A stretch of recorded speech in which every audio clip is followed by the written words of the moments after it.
A very warm welcome to all my students. Greetings to one and all. In this video, this is a part 3 video of organizational change and development.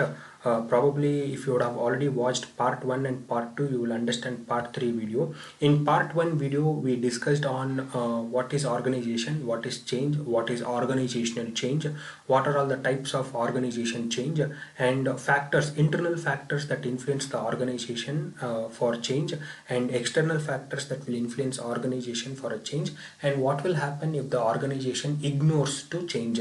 This is what we saw in part 1 video, wherein in part 2 video we discussed techniques involved in organizational development.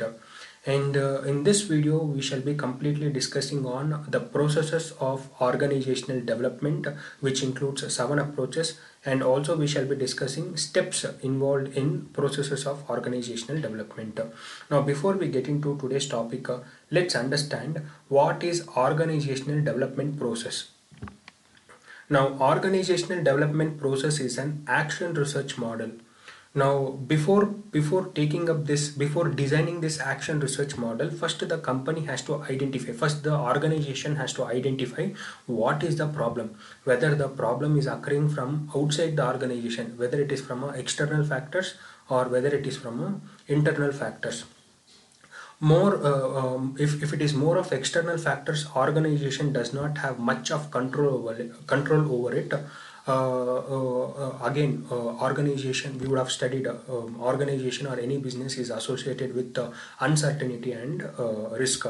Now you cannot evade this uncertainty and risk, but if you plan, you can minimize this uncertainties and the risk, which is from external factors.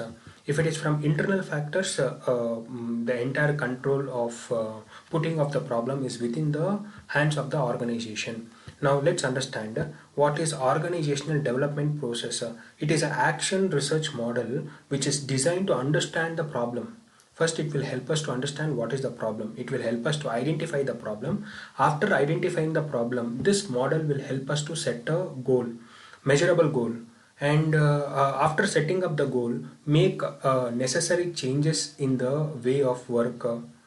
Maybe in the last video, in the part 2 video, we discussed techniques. And there we discussed shuffling of organizational structure, making necessary changes within the organization, making the changes in the production. So we will try to identify the problem. After identifying the problem, setting up of a measurable goal, then making necessary changes, as I told you now, making necessary changes. After making the changes, implement the changes into action, and then analyze what is the result, whether the result has come out positive or negative towards the development of the organization. This is what in detail we shall be studying in this video, which is the processes of organizational development. Now, in the process of organizational development, the first approach is initial consultation, second, data collection, third, data feedback and confrontation, fourth, action planning and problem solving, fifth, team building or team formation, sixth, intergroup development, seven, appraisal and follow up. The first approach, initial consultation. Now, in this initial consultation, it refers to finding the inadequacy within the organization that can be corrected by organizational development activities. Then it is necessary to find out the person who is competent within the organization to plan or execute. Maybe if organization could not find a competent person from within the organization, then it can also hire a consultant from outside the organization. It can be employed, a consultant can be employed from outside the organization, and these consultant can also help in diagnosing the problem. They diagnose the organization development activities. To diagnose the organization development activities, the consultant may adopt various methods such as interviewing, collecting information through questionnaires, direct observations, analysis of documentations which has been prepared by the organizations, reports for diagnosing the problem. This is what is been done initially by a consultation to gather the information, to gather the necessary data. Now the second approach is data collection. Now in this data collection, survey method is used. Now in part 2 video, when it comes to techniques of organizational development, the first technique we discussed is survey feedback forms. Now that forms was used within the organization, which is from the employees, to collect the information from the existing employees. But here the same form with some of modifications is being used to collect data, but this time it is not from within the organization, but it is from outside the organization. So a survey feedback form is been designed to collect the information from people who is away from the workplace, not within the workplace, who is away from the workplace, and this helps to determine the organizational climate and helps to identify behavioral problems that is arising to the organization. And as this consultant go meet people in person, have face-to-face discussion, we can also call this as a interview. So through interview and survey feedback forms, data is being collected.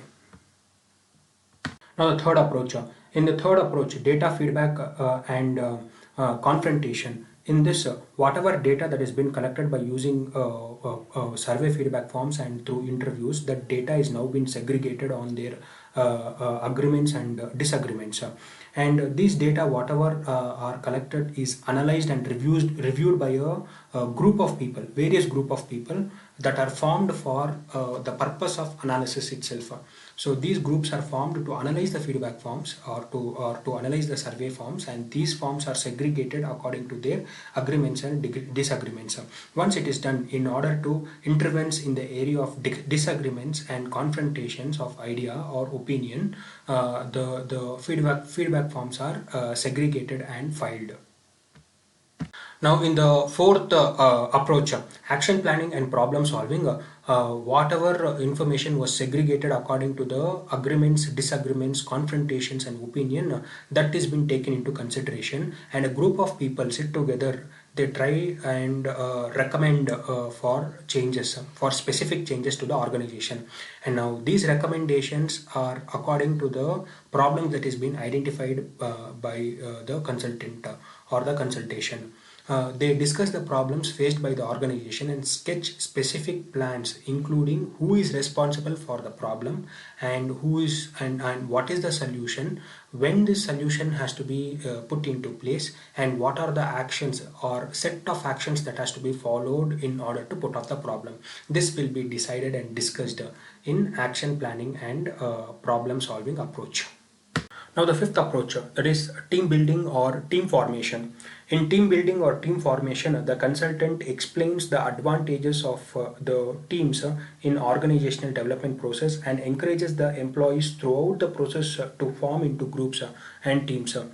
During the whole process, the group meetings are convened to discuss the program, and the consultant in the whole process encourages the group to examine how to work together in a group or as a team.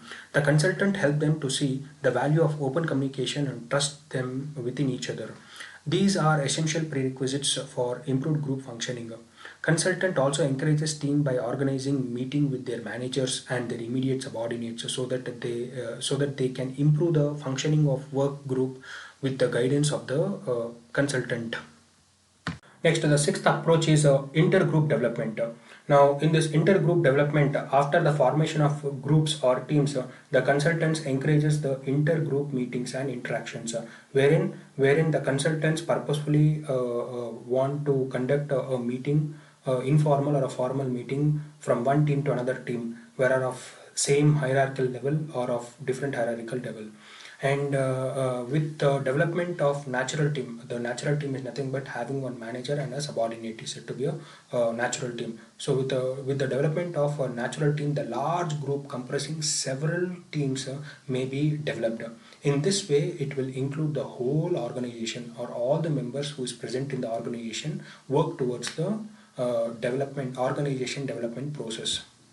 In this last and final approach, that is appraisal and follow-up. In this, the organization should evaluate the organizational development programs and should find out their utility. and develop programs further for correcting the deviations.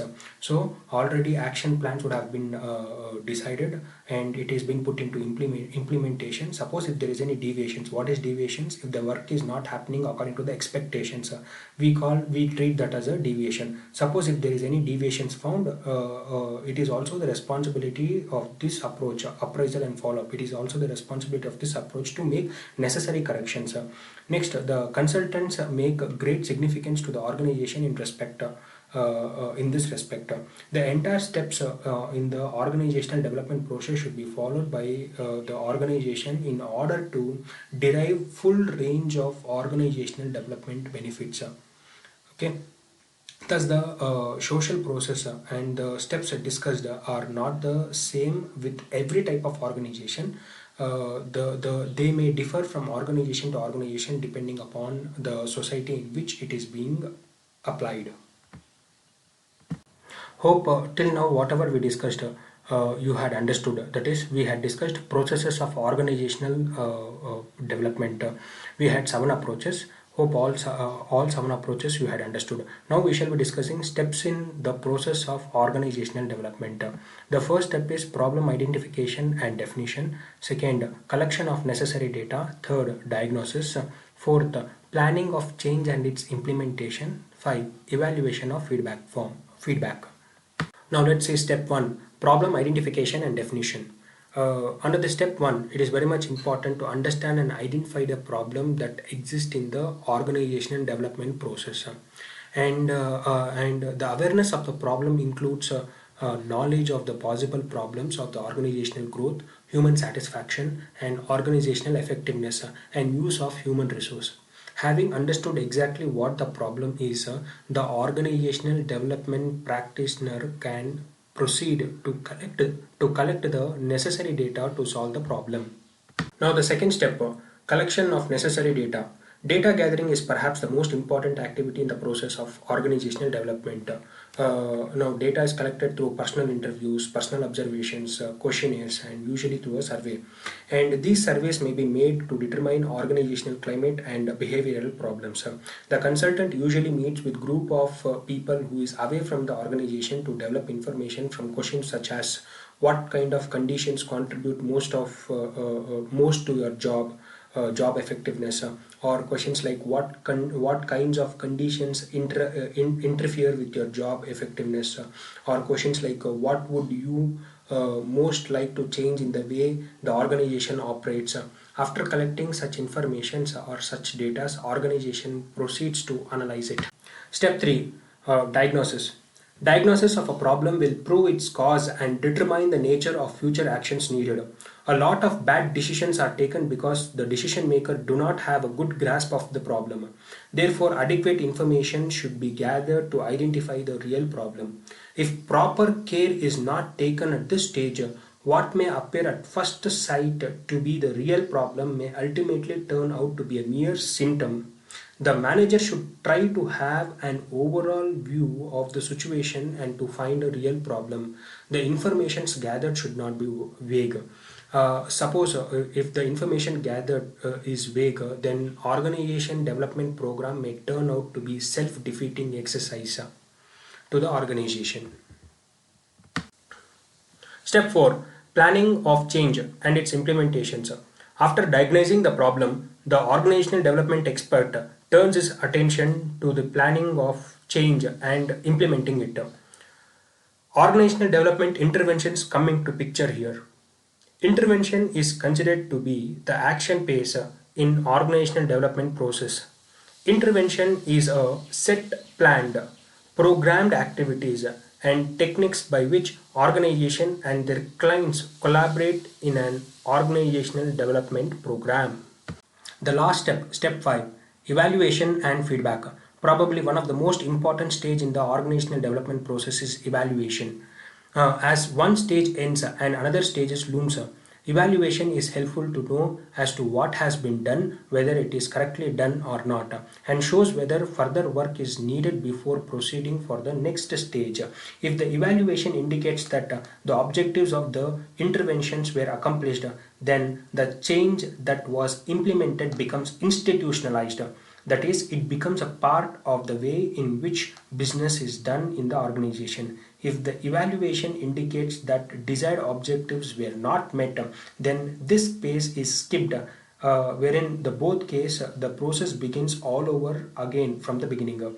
At some point, the consultant will withdraw from his intervention process, having transferred his or her skills to the client organization. And feedback is very much important. Any organizational development activity is incomplete without proper feedback. Feedback is the process of relying evaluations to appropriate employees and groups by means of special session or reports. Feedback must be carefully handled because sometimes emotional factors set in. And longer a priority to the client organization or that is not ready for the next stage of change. It may because organizational development skills are needed that the current organizational development consultant does not possess. If it may be that the consultant has been co-opted by the organizational culture and is no longer able to maintain the objectivity. For whatever reason, separation should occur. That is, the consultant has to be immediately evacuated, and reasonable care and importance has to be given in that particular area of organizational development.